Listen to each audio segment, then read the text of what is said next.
आगे पढ़ते हैं। कोई 10,000 साल पहले आदमी ने गाँव को बसाना शुरू किया। वह खेती करने लगा। पहले वह पत्थरों के औजारों का इस्तेमाल करता था, फिर उसने तांबे और कांसे के भी औजार बनाए। बच्चों, तांबा भी एक धातु होती है और कांसा पीतल और तांबे के मेल से बनी एक धातु होती है, उसके भी औजार बनाते हैं।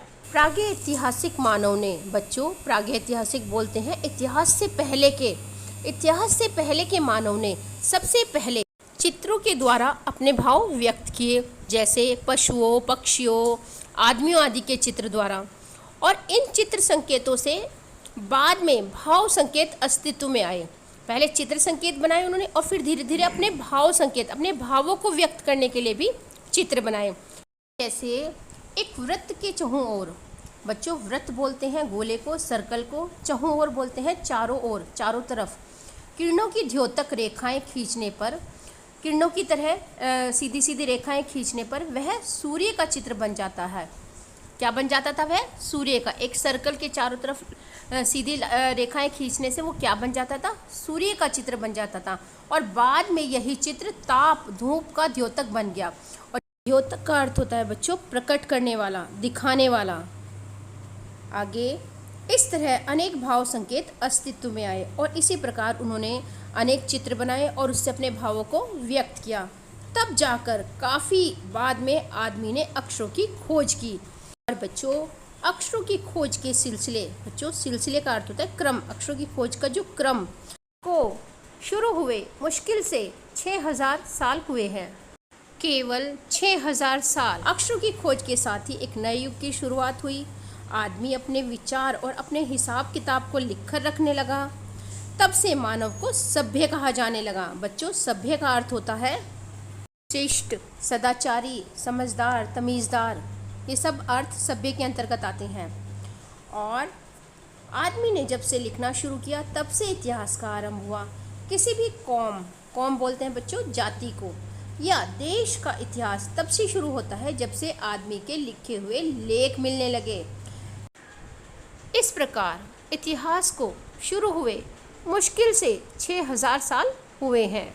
उसके पहले के काल को प्रागैतिहासिक काल यानी कि इतिहास के पहले का काल कहा जाता है। देखते हैं कि यदि आदमी अक्षरों की खोज नहीं करता तो आज हम इतिहास को ना जान पाते।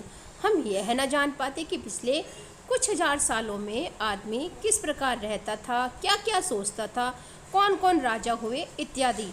यदि अक्षर ना होते तो इतिहास ना लिखा जाता, और इतिहास ना लिखा जाता तो हमें पहले के समय की कोई भी बात का पता न चलता।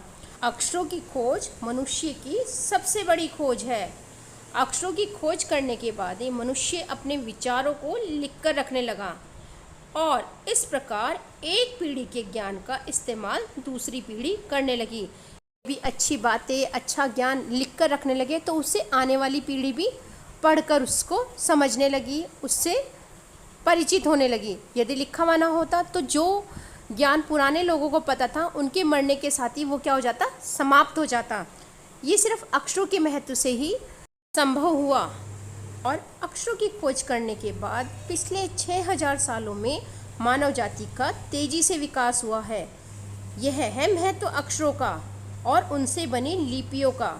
अतः हम सबको अक्षरों की कहानी मालूम होनी चाहिए। आज जिन अक्षरों को हम पढ़ते हैं, लिखते हैं, वे कब बनाए गए, कहाँ बने और किसने बनाए, इसकी जानकारी सबको होनी चाहिए। इस प्रकार बच्चों इस पाठ के द्वारा आपने पढ़ा अक्षरों का कितना महत्व है। अगर अक्षर न होते तो हमारी कोई भी पुस्तक न होती, कोई हमारा इतिहास न होता, पहले समय क्या हुआ, अब के समय और पहले समय में कितना अंतर है, ये कुछ भी हमें जानकारी ना हो पाती। इसलिए अक्षरों का हमारे जीवन में, हमारे विकास में बहुत अधिक महत्व है।